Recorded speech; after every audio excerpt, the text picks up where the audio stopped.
बिस्मिल्लाहिर्रहमानिर्रहीम। सब मुसलमान भाइयों नूं अस्सलाम वालेकुम। चैनल पैंडा हिकमत दा तो मुहम्मद ताहिर महमूद तुहाडे पेशे खिदमत है।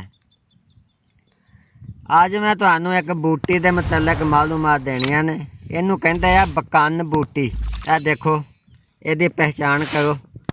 इहदे पत्ते आ तकरीबन अद्धा इंच दे पत्ते हुंदे इहदे। इहनूं फल लगा वा, इहदे रंग वेख लो। ਇਹ ਫਲ ਦਾ ਇਹ ਨਾ ਜ਼ਿਆਦਾ ਰੇਤਲੇ ਇਲਾਕੇ ਦੇ ਵਿੱਚ ਪੈਦਾ ਹੁੰਦੀ ਹੈ। ਇਸ ਬੂਟੀ ਦਾ ਮਜ਼ਾਜ ਗਰਮ ਖੁਸ਼ਕ ਹੈ। ਇਹਦੀ ਖੁਰਾਕ ਆ 2 ਤੋਂ 4 ਮਾਸ਼ੇ। ਇਹਦਾ ਤਰੀਕਾ ਇਸਤੇਮਾਲ ਇਹ ਹੈ ਕਿ ਇਹ ਬਕਾਨ ਬੂਟੀ 2 ਮਾਸ਼ੇ ਲੈ ਲਓ, 3 ਮਾਸ਼ੇ, 4 ਮਾਸ਼ੇ। ਇਹ ਦੇਖੋ, ਇਹਨੂੰ ਤੋੜ ਲਓ, ਇਹ ਤੋੜ ਲਓ, ਇਹਦੀਆਂ ਡੰਡੀਆਂ ਸਣੇ। ਇਹਨੂੰ ਛੋਟੇ ਛੋਟੇ ਟੋਟੇ ਕਰਕੇ ਚਾਕੂ ਨਾਲ ਜਾਂ ਕੈਂਚੀ ਨਾਲ ਜਾਂ ਹੱਥਾਂ ਨਾਲ ਜਿੱਦਾਂ ਵੀ 1 ਪਾਈਆ ਪਾਣੀ ਦੇ ਵਿੱਚ ਪਾਓ। ਪਾ ਕੇ ਤੈਨੂੰ ਉਬਾਲੋ। ਜਦੋਂ ਉਬਲ ਕੇ ਅੱਧਾ ਪਾਣੀ ਬਾਕੀ ਬਚੇ ਤੇ ਪੁਣ ਕੇ ਪੀ ਲਓ। ਇਹ ਜਿਹਦੇ ਖੂਨ ਦੇ ਵਿੱਚ ਜ਼ਿਆਦਾ ਜੋਸ਼ ਹੈ, ਖੂਨ ਦੇ ਵਿੱਚ ਬਹੁਤ ਗਰਮੀ ਹੈ, ਇਨਸ਼ਾਅੱਲਾ 2-4 ਦਿਨਾਂ ਦੇ ਵਿੱਚ ਉਹਦੇ ਖੂਨ ਦੀ ਗਰਮੀ ਖਤਮ ਹੋ ਜਾਏਗੀ ਤੇ ਨਾਰਮਲ ਹੋ ਜਾਏਗੀ ਖੂਨ ਦੀ ਗਰਮੀ। ਦੂਸਰਾ ਇਹਦਾ ਇਹ ਫਾਇਦਾ ਹੈ ਕਿ ਖੂਨ ਦੀਆਂ ਉਲਟੀਆਂ ਆਉਂਦੀਆਂ ਹੋਣ ਤੇ ਬਕਨ ਬੂਟੀ 3 ਮਾਸ਼ਾ ਤੇ ਕਾਲੀ ਮਿਰਚ ਅੱਧਾ ਮਾਸ਼ਾ, ਇਹਨਾਂ ਦੋਵਾਂ ਨੂੰ ਕੁੰਡੀ ਦੇ ਵਿੱਚ ਪਾਣੀ ਪਾ ਕੇ ਕੁੱਟ ਕੇ ਤੇ ਰਗੜ ਕੇ ਇਹਨੂੰ ਪੀਤਾ ਜਾਵੇ ਸੁਬਾਹ ਦੁਪਹਿਰ ਸ਼ਾਮ। ਇਨਸ਼ਾਅੱਲਾ ਖੂਨ ਦੀਆਂ ਉਲਟੀਆਂ ਬੰਦ ਹੋ ਜਾਣਗੀਆਂ। ਤੀਸਰੀ ਇਹ ਹੈ ਕਿ ਜਿਹਦੇ ਭਾਈ ਭੈਣ ਦੇ ਹੱਥਾਂ ਪੈਰਾਂ ਨੂੰ ਜਲਨ ਰਹਿੰਦੀ, ਹੱਥ ਪੈਰ ਸੜਦੇ ਰਹਿੰਦੇ, ਇਹਨੂੰ ਪੱਟ ਲਓ। ਆ ਵੇਖੋ, ਇਹਨੂੰ ਪੱਟੋ ਬੂਟੀ ਨੂੰ, ਇਹ ਜੋ ਪੱਟੋ ਇਹਨੂੰ ਜਿੰਨੀ ਲੋੜ ਆ ਤੁਹਾਨੂੰ, ਤੇ ਕੁੰਡੀ ਦੇ ਵਿੱਚ ਇਹਨੂੰ ਰਗੜ ਕੇ ਖੂਬ ਰਗੜ ਕੇ ਇਹਦੀ ਲੇਪ ਬਣਾ ਕੇ ਹੱਥਾਂ ਤੇ ਪੈਰਾਂ ਦੀਆਂ ਤਲੀਆਂ ਤੇ ਲਾਉਣੀ ਹੈ, ਜਿੱਦਾਂ ਮਹਿੰਦੀ ਲਾਈਦੀ ਹੈ।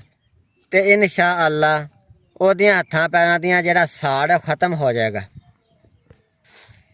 ਜਿਸ ਬੰਦੇ ਦੇ ਪਿਸ਼ਾਬ ਦੀ ਨਾਲੀ ਦੇ ਵਿੱਚ ਜ਼ਖਮ ਹੋ ਜਾਵੇ ਤੇ ਪੀਪ ਪੈ ਜਾਵੇ, ਪਿਸ਼ਾਬ ਦੇ ਨਾਲ ਪੀਪ ਆਉਂਦੀ ਹੈ, ਉਹਦੇ ਵਾਸਤੇ ਇਹ ਹੈ ਕਿ ਜਿਹੜੀ ਬੂਟੀ ਹੈ ਸਬਜ਼ ਇਹਦੇ ਪੱਤੇ ਲੈਣੇ ਆ 6 ਮਾਸ਼ੇ। ਇਹ ਪੱਤੇ ਲੈਣੇ, ਡੰਡੀਆਂ ਨਹੀਂ ਲੈਣੀਆਂ।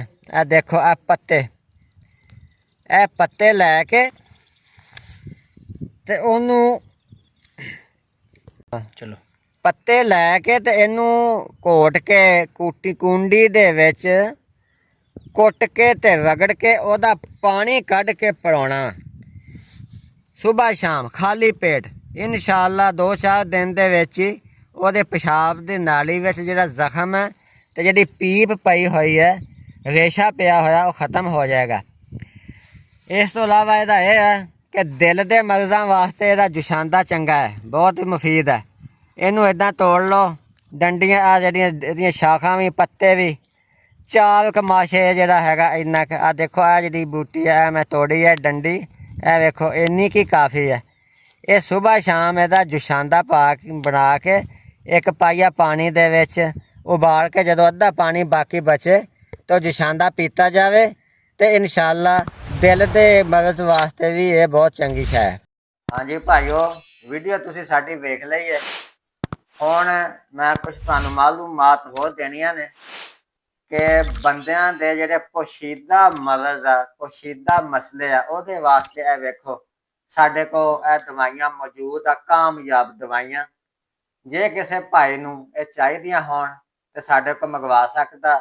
ਇਸ ਤੋਂ ਇਲਾਵਾ ਬੁੱਢੀਆਂ ਦੇ ਪੋਸ਼ੀਦਾ ਮਰਜ਼ਾਂ ਦੀਆਂ ਦਵਾਈਆਂ ਵੀ ਸਾਡੇ ਕੋਲ ਹੈਗੀਆਂ।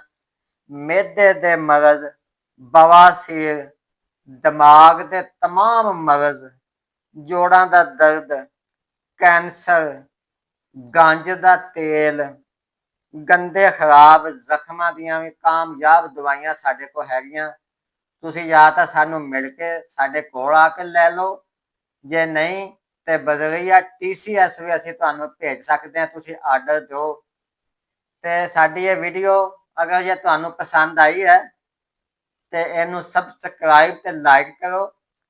ਤੇ ਜੇ ਕਿਸੇ ਭਾਈ ਭੈਣ ਨੇ ਕੋਈ ਮਸ਼ਵਰਾ ਲੈਣਾ ਹੋਵੇ, ਕੋਈ ਗੱਲ ਪੁੱਛਣੀ ਹੋਵੇ, ਕੋਈ ਸਵਾਲ ਪੁੱਛਣਾ ਹੋਵੇ ਤੇ ਕਮੈਂਟ ਕਰੋ।